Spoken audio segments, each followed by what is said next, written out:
संज्ञा के विकारक तत्व के बारे में जानकारी बताया जा रहा है कि हिंदी व्याकरण में ये विकारक तत्व क्या है। विकारक तत्व हैं जो शब्द में विकार उत्पन्न करते हैं, जिससे कि हमारे भाव स्पष्ट होते हैं। उसमें संज्ञा के विकारक तत्व ये 3 तरह के होते हैं। इसके द्वारा हमारी भाषा में शुद्धता आती है और जिस भाव की अभिव्यक्ति होती है वह दूसरों तक स्पष्टतः परिलक्षित होते हैं। इसलिए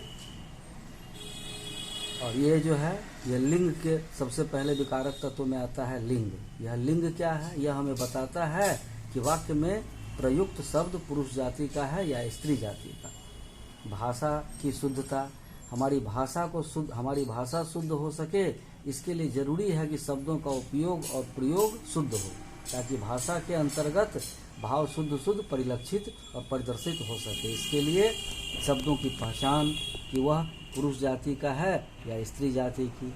तो सबसे पहले हम यह जानेंगे कि शब्द क्या है और वह शब्द पुल्लिंग की है कि स्त्रीलिंग की। तो उसके पहचानने के लिए क्या करना है? तो सबसे पहले हमको उसको पहचानने के लिए कुछ नियम है उसके पहचानने के, कि पुल्लिंग शब्द कैसे होंगे, स्त्रीलिंग शब्द कैसे होंगे।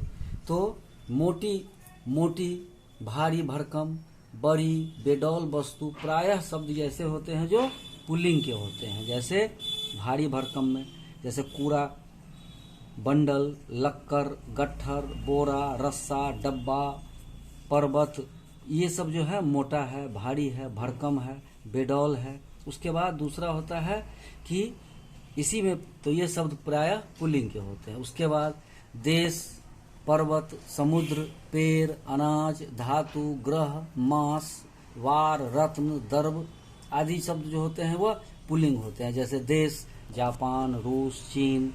उसी तरह पर्वत जैसे हिमालय, हिंदकुश।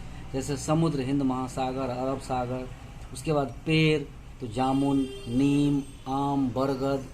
लेकिन इसमें कुछ अपवाद भी होते हैं। जैसे देश में अपवाद है श्रीलंका, तो श्रीलंका स्त्रीलिंग है। बाकी अमेरिका, फ्रांस, भारत ये सब पुल्लिंग है। उसी तरह से पेड़ में बहुत सारे पेड़ हैं जो पुल्लिंग हैं, लेकिन कुछ अपवाद है स्त्रीलिंग में भी। जैसे अपवाद में आता है इमली, मौलसिरी। उसके बाद अनाज, तो बहुत सारा अनाज है जो पुल्लिंग का है, लेकिन कुछ अनाज इसमें अपवाद हैं। जैसे ज्वार, मक्की, अरहर, ये सब स्त्रीलिंग के हैं। उसके बाद धातु, जैसे धातु में लोहा, सोना, तांबा, पीतल, स्टील, ये सभी पुल्लिंग है। लेकिन इसी में अपवाद आ जाता है चांदी, तो चांदी स्त्रीलिंग है। उसी तरह से ग्रह, तो बाकी जितने भी ग्रह हैं वह सभी पुल्लिंग के हैं, लेकिन उसी में एक ग्रह है पृथ्वी जो स्त्रीलिंग का है। उसके बाद आता है महीना का नाम मास में, जैसे मार्च, जून, अगस्त, अक्टूबर। उसके बाद ये अंग्रेजी के महीने हैं। उसके बाद हिंदी के महीने में जैसे चैत्र, बैसाख, ज्येष्ठ, ये सब पुल्लिंग के हैं, लेकिन इसी में अपवाद आता है जनवरी, फरवरी, मई, जुलाई, ये सब। अब उसके बाद फिर आता है, अब उसके बाद कुछ ऐसे शब्द जो प्रत्यय के द्वारा निर्मित होते हैं, वे सभी शब्द जो हैं वो पुल्लिंग के हैं।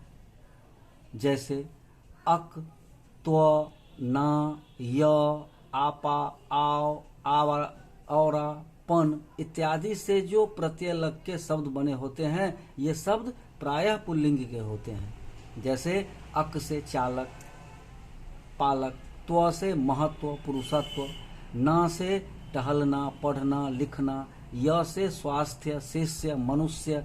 उसके बाद आपा जैसे पुजापा, बुढ़ापा, मोटापा। आव से जैसे चढ़ाव, बहाव। आवा से चढ़ावा, भुलावा। औरा से भगौरा, पकौड़ा, हथौड़ा। पन से बचपन, बालपन, पागलपन।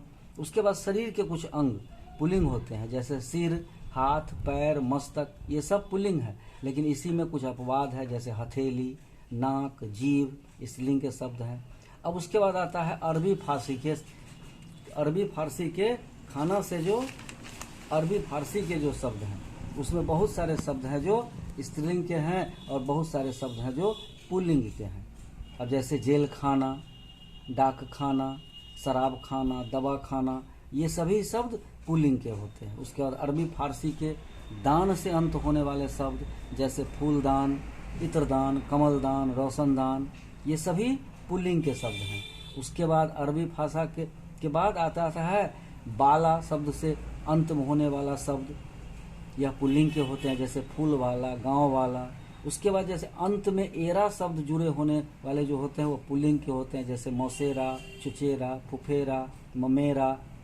उसके बाद जैसे आर शब्द से अंत होने वाले शब्द पुल्लिंग के होते हैं, लोहार, सुनार, कुम्हार। उसके बाद प्राणियों में समुदाय या समूह का ज्ञान कराने वाले शब्द पुल्लिंग के होते हैं, जैसे संघ, झुंड, समूह, कुटुंब, समाज। और इसी तरह से स्त्रीलिंग के शब्द, तो संस्कृत के आकारांत शब्द, ऐसा शब्द जिसका अंत संस्कृत के आकारांत आ से अंत होता है, जैसे दया, कृपा, अहिंसा, परीक्षा, ये सभी स्त्रीलिंग के शब्द हैं। उसके बाद उकारांत तत्सम संज्ञा के शब्द, जो ऐसा शब्द जो तत्सम का हो और उकारांत हो, जिसके अंत में उ लगा हो, जैसे मृत्यु, आयु, वस्तु, ये सभी स्त्रीलिंग के शब्द हैं। उसके बाद इसी तरह से ईकारांत तत्सम संज्ञा के शब्द, जैसे जाति, समिति, शक्ति, शांति, संघ आदि। इसमें कुछ अपवाद भी है, जैसे अपवाद में आ जाता है, उकारांत में अपवाद हो जाता है साधु, गुरु, और ईकारांत में अपवाद हो जाता है रवि, कवि। इसके बाद आता है कि जिन शब्दों के अंत में आवट, आहट, ईया, ता, आई, नी, ईमा, आस, ई, त, री